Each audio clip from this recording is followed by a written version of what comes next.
सावधान, एकदम सावधान हो जाओ। ओम नमः सिद्धेभ्यः, ओम नमः सिद्धेभ्यः, ओम नमः सिद्धेभ्यः। यदर्चा भावेन प्रमदते मनादरेन्द्रियः क्षणाता सिद्धसर्गे गुणगणे समर्था सुगणिभिः लभन्ते सद्भक्त्या शिव सत्समाजं किं तदा महावीर स्वामी नयन प्रतिगामी भवतु मे महावीर स्वामी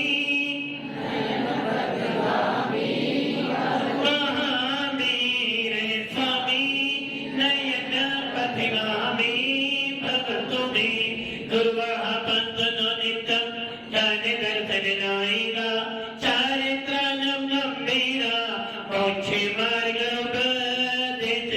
पंच परमेश्वरी भगवान की, एक राधिनाथ भगवान की, अंतिम शासनपति भगवान महावीर स्वामी की, आचार्य श्री कुंज कुंज भगवंत की, आचार्य श्री विमल सागर जी महाराज की, आचार्य गुरुदेव सरस्वती सागर जी महाराज की, आचार्य श्री विशुद्ध सागर जी महाराज की, 3 करोड़ करोड़ बने राजों की, निर्वाणी माता की।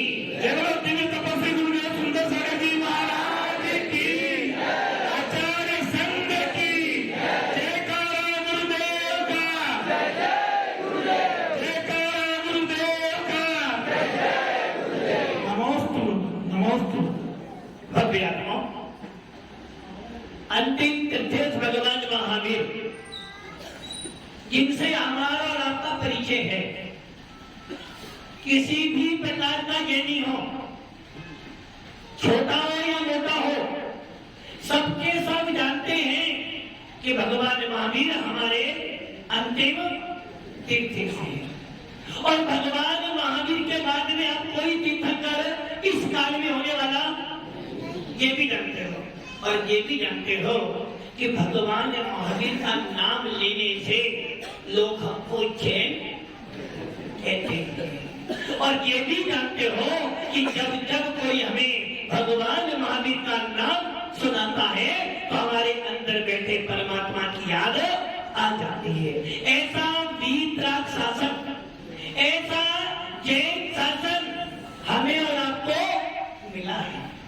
भव्य आत्माओं, ये ध्यान रखना, आप लोग यहाँ बैठे हो, किंतु यहाँ बैठने के बाद आप सबके सब पुण्य कमा लो, जरूरी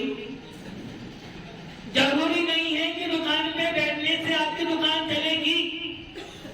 और यह भी जरूरी नहीं कि मंदिर में आने से आपके पापों का नाश हो। महाराज जी, हमने सुना है कि मंदिर जाने से पाप, दर्शनम देव देवस्य दर्शनम पाप नाशनम, दर्शनम स्वर्ग सोपानम, दर्शनम मोक्ष साधनम। भगवान के मंदिर में जाने से पापों का विनाश होता है। दुकान खोलने से घरा खाता है। सही बात है, सही बात है, एकदम सोच रखा। खाने की थाली आने पर भूख लगती है, सही बात है, ये गलत है। अच्छा, मंदिर जाने से पापों का विनाश होता है, ये बात सही है। दुकान खोलने से घरा खाता है, ये बात सही है। और खाने की थाली आने से भूख नहीं लगती, ये बात गलत हो रही है। यदि आपके सामने अच्छी थाली लगी हुई है, बढ़िया राजकुमार जी, थाली अच्छी लगी हुई है और आपका मन पसंद भोजन भी आया हुआ है और आप खा भी रहे थे, आनंद भी ले रहे थे, किंतु पीछे से किसी ने आपके कान में 2 कठोर शब्द बोल दिए, बोलो आनंद खा गया भोजन पर, आनंद खा गया। अब आनंद नहीं आ रहा, बल्कि जो मुंह में गिलास था वो भी बाहर निकलने के परिणाम बन रहे हैं। उसी प्रकार मंदिर में आप गए, प्रतिमा को देखा, वीतराग मुद्रा तो देखे ही, साधु संतों को देखा, किंतु साधु संतों को देखने के बाद, भगवान को देखने के बाद भी यदि तेरे मांगों में परिवर्तन नहीं आया तो तेरा मंदिर जाना व्यर्थ है। किसको सुधारना है आपको? किसको सुधारना है? आप घर में गए और घर में जाने के बाद पापा ने आपको दो कठोर शब्द बोले, आपको क्या हो गया? मैं भैया क्या हुआ? कुछ नहीं हुआ। यदि बड़े भैया ने दो कठोर शब्द बोले, भैया बहुत अच्छे हैं, मैं भैया भैया बहुत अच्छे है ना, बहुत अच्छे है। यदि वो दो कठोर शब्द बोल दे तो अब भैया मतलब कि आपने सामने वाले के शब्द सुनकर क्या कर लिया? अपने आपके भावों को खराब कर लिया। और जब तुम्हारे भाव खराब हुए तो तेरे को बड़ा भैया बड़ा भैया बड़ा भैया बड़ा भैया बाप के समान होता है। और अभी पापा कुछ बोलते तो सुनना पड़ता, और मैडम कुछ बोलते तो भैया कुछ बोल दे, पापा कुछ बोल दे तो सुनना पड़ता है, और मैडम कुछ बोलो तो सुनना ही है। बस यही गड़बड़ी हो रही है। मम्मी जी कुछ बोल दे, कौन बोल दे? मम्मी जी मतलब सब छोटे का बहुत समझदार है, बहुत समझदार है। हाँ बस वाले भैया समझदार हो ना। यदि मम्मी जी कुछ बोल दे तो परिणाम एकदम। मम्मी जी ने इतना बोला था, बेटा कल मेरा उपवास है, थोड़ा सा क्या बोला बेटा, कल मेरा उपवास है और आज एक आसन खाना, अच्छी तरह खाना बनाना। मम्मी जी बोलकर कहाँ चली गई? मंदिर चली गई। मम्मी जी मंदिर में चली गई और मंदिर में बैठे बैठे बोल रही हैं, क्या बोल रही है? तो मम्मी ने मेरे व्याकुल भयो जैसे जन्मिन में जन्म जरा मेरी हर कर्मो ईश्वा। मम्मी जी ने क्या बोला था? मम्मी जी ने क्या बोला था कि कल मेरा उपवास है, मुझे और आज मेरा क्या है? एक अर्थ है बेटा, ध्यान से खाना बनाना। मम्मी जी पूजा कर कर जैसे ही घर में आई और बहू ने थाली परोसी और मम्मी जी के मन पसंद का भोजन थाली में नहीं आया। और मम्मी जी ने खाना खाते खाते बोल दिया, मैंने कल बोला था तेरे को आज कि मेरा कल उपवास है, मेरा एक आसन है, फिर भी तुझे मेरे को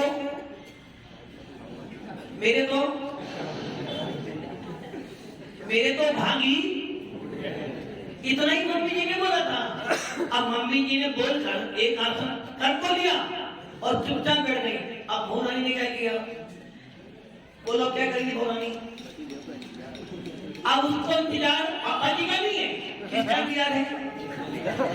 अब बेचारा वो पति जब घर में आएगा सबसे पहले कौन बोलेगी? नहीं, सबसे पहले मम्मी जी को, देख बेटा मेरा एक आसन था, तेरी पति ने मेरे अनुसार भोजन नहीं बनाया। और इतना बोलने के वो बेचारा वो जैसे ही घर में पहुंचा, रूम में गया तो अब क्या हो गया? सीधी सीधी महाभारत। अब अपने सोचो, आपने शब्द सुने और शब्द सुनने के बाद क्या हो गया? आपके भाव, अच्छा आपने भाव खराब किए। मम्मी जी ने कुछ बोला, पति देव ने कुछ बोला, तेरे भाव खराब है। बोलो सारा का सारा दोष किस पर जाएगा? बोलने वाले पर, बोलने वाले पर जाएगा ना। वो बोलती और ना बोलो तो छुप पे जाएगा। अरे भैया शब्द पुद्गल होते हैं, शब्द पुद्गल हैं और पुद्गलों से आत्मा प्रभावित नहीं होनी चाहिए। यदि आपके अंदर इतनी सामर्थ है कि आप 3 लोक के स्वामी बन सकते हो, आपके अंदर भगवान बनने की भगवान बुद्ध की गांधी जी इधर उधर देखोगे अपने आप पे बिगड़ जाओगे। गांधी जी भगवान बनने की सामर्थ है। गांधी जी शांतिनाथ विधान करने का तो अनाउंस कर रहे हो कि तू ये कभी नहीं कह रहे कि मैं भी शांतिनाथ बन जाऊं। गांधी जी भगवान बनने की सामर्थ है, पक्का है, विश्वास पूरा है, भगवान बनने की सामर्थ आपके अंदर है? नहीं, महाराज के अंदर तो है। बनोगे कब, कहां पर होगे? तो कभी नहीं किए, कभी नहीं किए सारे काम बढ़िया हो गए हैं। पोता पूरी हो गई है, शादी भी हो गई, अब क्या काम बचा है? बोले महाराज ये शांतिनाथ विधान बाकी बचे।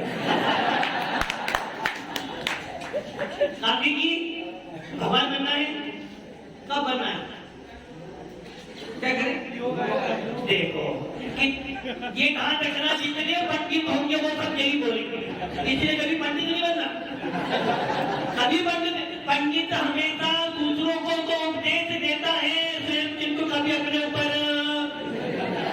गांधी जी जल्दी के कोमल गांधी को महाराज बना दे को आज पंजाब को बना दे अपने को और पंजाब को अब देखोगे ना, उनको बनाओ तो बनाओ कि मैं बनने वाला। भव्य आत्माओं ये ध्यान रखना, जैन शासन हर बार नहीं मिलता। जैन शासन कभी कभी मिलता है, और जिनको मिलता है बहुत पुण्यशाली सौभाग्यशाली होते हैं। अब आप ये विचार कर लो, जब कोई तुम्हें भगवान महावीर का नाम बोलता है तो तुम्हारे अंदर की आत्मा के प्रदेशों में आनंद आ जाता है, किसी ने मुझे भगवान का नाम सुना दिया। मरते मरते कोई नमोकार मंत्र सुना देता है तो आपको लगता है कि मेरा जीवन सार्थक हो गया। और जब पैदा होते हो सबसे पहले क्या सुनाया जाता है? और जब मरते हो तो आदि मरते मरते जीवन भर तुमने पाप किया, और अंतिम समय में नमोकार मंत्र सुनते सुनते आपके बड़ा छोटे लोग कहेंगे बड़ा पुण्यशाली था, जीवन भर को पाप किया किंतु मरते मरते नमोकार मंत्र सुनते गया, गति तो अच्छी होगी। इसलिए जीवन भर में कुछ होना हो, कोई तुम्हें कितना ही कुछ बोल दे, जीवन में एक काम जरूर करना कि अपने भावों को कभी मत बिगाड़ना, क्योंकि यदि तेरे भाव बिगड़ गए, तेरे परिणाम बिगड़ गए तो सारी सृष्टि तेरे को गलत दिखेगी। दुनिया तेरे को अच्छा कह रही है, दुनिया तेरा सम्मान कर रही है, किंतु तेरी आत्मा के परिणाम तेरे खराब हो रहे हैं, तो दुनिया के सम्मान से तेरा कुछ भी होने वाला। इसलिए हमारे आचार्य पूज्य पाद स्वामी, नाम सुना पूज्य पाद स्वामी का? ऐसे पूज्य पाद स्वामी जिनके पैरों को धोने से, जिनके चरणों को धोने से लोहे का पात्र भी स्वर्ण का बन जाता है। ऐसे पूज्य पाद स्वामी जिन्होंने सर्वार सिद्धि लिखी, जिन्होंने देश लिखा, समाधि ग्रंथ लिखा, ऐसे पूज्य पाद स्वामी कह रहे हैं मोहिने संप्रतम ज्ञानम स्वभावम लभते नहीं मत्ता पुमान पदार्थानाम यथा मदन कोदरवै। सब आत्माओं के पास, भाई तुम्हारे पास ज्ञान है, ज्ञानी हो, सोच समझ के बोला जानी है नहीं? हाँ, उनसे मुक्ति कर सकता नहीं, मुमुक्षु हो तो कर, मुमुक्षु हो, सोचो मुमुक्षु हो क्या?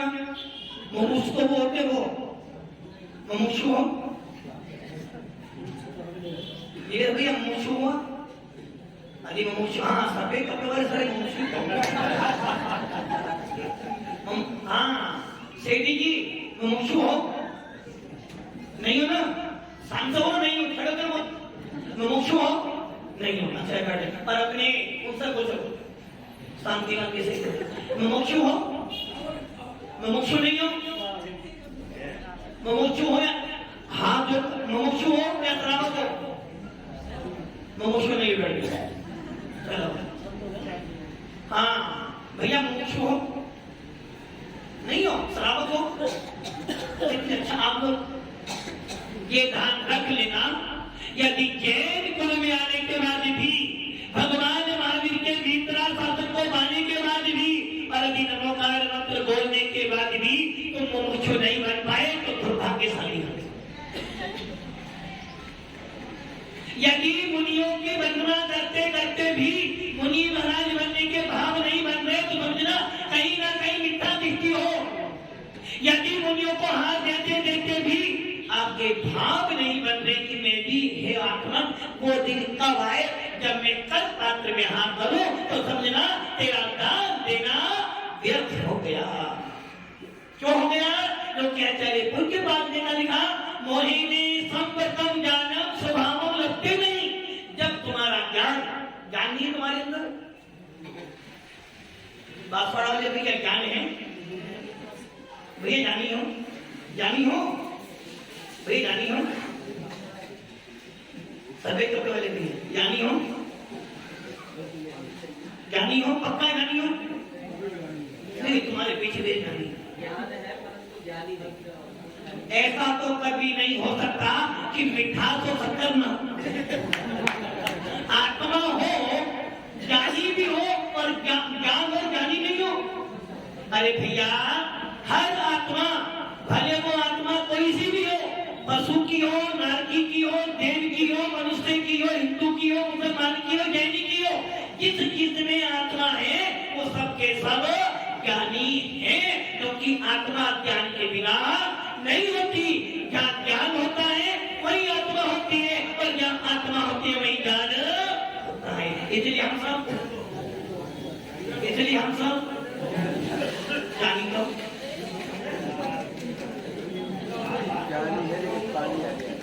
अरे भैया वो पानी पुतल है, तू चेतन है, जो उस पुतल से प्रभाव में आकर अपने चेतन को खोखा। मान लो आप लोग प्रदान करने के लिए खड़े हो। किसके लिए खड़े हो? किसका प्रदान? महाराज जी का। आप प्रदान के लिए खड़े हो, ऊपर से पानी गिर रहा, बोलो क्या करोगे? भाग जाओगे क्या? क्योंकि तुम्हें पता है जब एक दिगंबर मुनि निर्गत होकर भी सर्दी गर्मी सहन कर सकता है तो हम भी भगवान महावीर के वंशज हैं, कोई कमजोर तो नहीं है। जैन शासन कायरों का नहीं है, क्षत्रियों का शासन है। जैन शासन मजबूरी का नाम नहीं, मजबूती का नाम है। भव्य आत्मा जहाँ आत्मा होती है वहाँ ज्ञान होता है, और जो ज्ञानी होता है वो सदैव अपने ज्ञान का इस्तेमाल करता है। इसलिए आचार्य पूज्य पाद स्वामी कह रहे ज्ञानी तो हो, ज्ञानी तो और मुमुक्षु भी हो, मुमुक्षु भी हो। कब से? कभी से अभी। अरे भागना, यदि मुनियों की वंदना कर रहे हो, जिन्हें देव की उपासना कर रहे हो, स्वाध्याय कर रहे हो, तो ये जरूर समझ लेना मुमुक्षु का अर्थ होता है जो मोक्ष जाने की इच्छा रखता हो। और ऐसा कौन सा ज्ञानी है जो मोक्ष जाने की इच्छा? आपको मोक्ष में जाना कब जाना? हाँ महाराज कहने महाराज अभी मोक्ष जाए ना कि घर जरूर जाना। मोक्ष जाना है ना, एक ध्यान रखना। आचार्य भगवंत ओमा स्वामी कह रहे हैं मोक्ष मार्ग से नेतारम भेतारम करम भूपताम ज्ञातारम विसत्वानाम बंदे तद्गुण। इसकी वंदना कर रहे हो, वंदना किसकी करनी है? हमारे जैन शास्त्र में 4 चीजें हैं, आराध्य, आराधक, आराधना और उसका फल। आराध्य कौन है? आराध्य कौन है? आराध्य कौन है आपके लिए? बेटा आराध्य कौन? हम गलत नहीं हो। हमारे जैन शासन में व्यक्ति विशेष आराध्य नहीं होता, हमारे जैन शासन में गुण प्रधान होते हैं। बंदे तद्गुण लभ्य, जिनके अंदर गुण होते हैं उनकी वंदना करते हैं। हमारे यहाँ राज्य को 135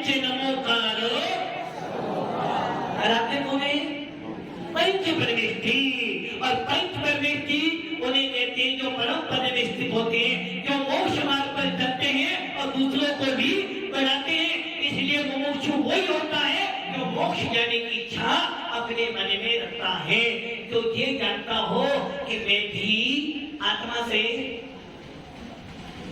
गांधी जी, आत्मा से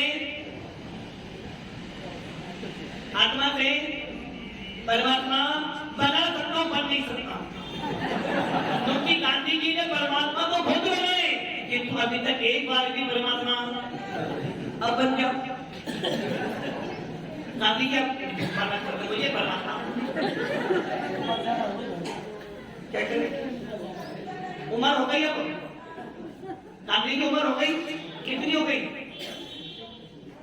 कितनी हो गई, प्लस में चल रहे हो, प्लस में या माइनस में चल रहे हो, अब तो माइनस, अब तो बन जाओ, अब बन जाओ।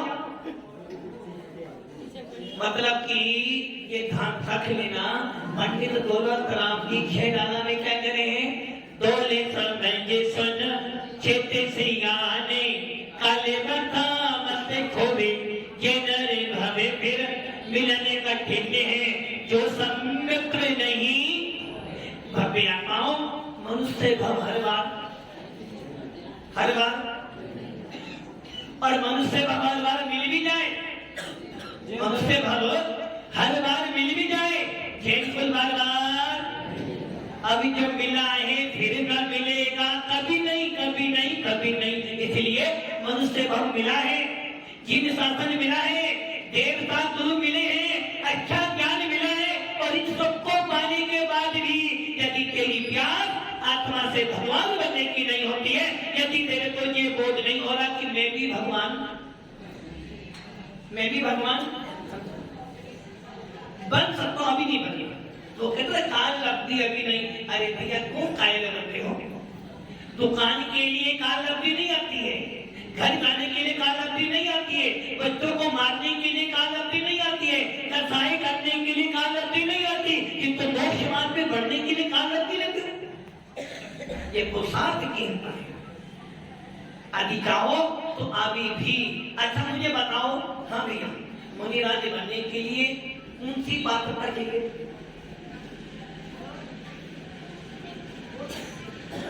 नहीं पता। मुनिराज बनने के लिए क्या चाहिए, मात्र मनुष्य भाव पुरुष वेद आपके पास है, ज्ञान है, इंद्रिया पूरी है तो बन सकते हो, फिर कमी का क्या है, तो बनो। कल शांतिनाथ निधन तो ही रहा, तो कल फाइनल बस यही बात पूछे स्वामी कह रहे हैं, मोहिनी संपर्क जानम, तेरे पास ज्ञान तो है, किंतु तेरे ज्ञान में क्या क्या मोह आ गया है, राग देश आ गया है, और जब तेरे ज्ञान में राग देश मोह आ जाता है तो तुझे अपने अंदर बैठा परमात्मा नहीं दिखाई देता है। इन दिगंबर साधुओं को देखो, ये भी तुम्हारे जैसे ही किंतु वो जानते थे, मोहिनी संपर्कम जानम, यदि मेरा ज्ञान मोह से आच्छादित हो जाएगा तो मैं दोषी बन जाऊंगा, इसलिए निर्दोष बनने के लिए अपने ज्ञान से आत्मा को जाना, अपने ज्ञान से जाना कि मेरे अंदर भी वो सामर्थ्य है कि मैं भगवान आत्मा बन सकता हूँ, और निकल पड़े मोक्ष मार्ग के राह पर। इसलिए इनको कहते हैं मुमुक्षु, इनको कहते हैं मुमुक्षु, इनको कहते हैं मुमुक्षु। और जो मोक्ष जाने का पुरुषार्थ करे, जो आत्मा से भगवान बनने का पुरुषार्थ करे, उसको कहते हैं पुरुष। आप कौन हो आप सब भैया, महाराज बनना नहीं बने, आप सब लोग कौन, ये तो पुरुष है, आप सब लोग कौन हो आप सब? महाराज हम तो स्त्री पुरुष था। अरे भैया, हमारे जैन शासन में कुंड स्वामी ने हर आत्मा को पुरुष कहा है। पुरुष का कारण अप्पा, आत्मा ना स्त्री होती है, ना पुरुष होती है, ना नपुंसक होती है, आत्मा तो आत्मा है, इसलिए पुरुषाकार है हमारी आत्मा। यदि आज भी पुरुषार्थ करोगे तो आज भी इस चेतन के अंदर भगवान प्रकट हो जाएगा। तो क्या करना है? जलेबी है क्या करना? नहीं, वो तो भगवान फरमाएंगे। अभी हमारे वो कार मंगल वाले कहने लगा चतुर्मास को करना कि तो 2025 में, तो 20 में नहीं करना, 25 में। बाबे आत्माओं, बड़ी भाग्यशाली हो जो आज आपको ये दिगंबर दुनिया देखने को मिल रही है। ये ध्यान रखना, सब कुछ विनाश हो जाएगा। इस धरा का इस धरा पे सब धरा पक्का, बस वाले भैया पक्का। और ऊपर जाने के लिए बस लगेगी ना, ऊपर जाने के लिए क्योंकि वहां पर बस जाएगी, पैदल जाओगे नहीं।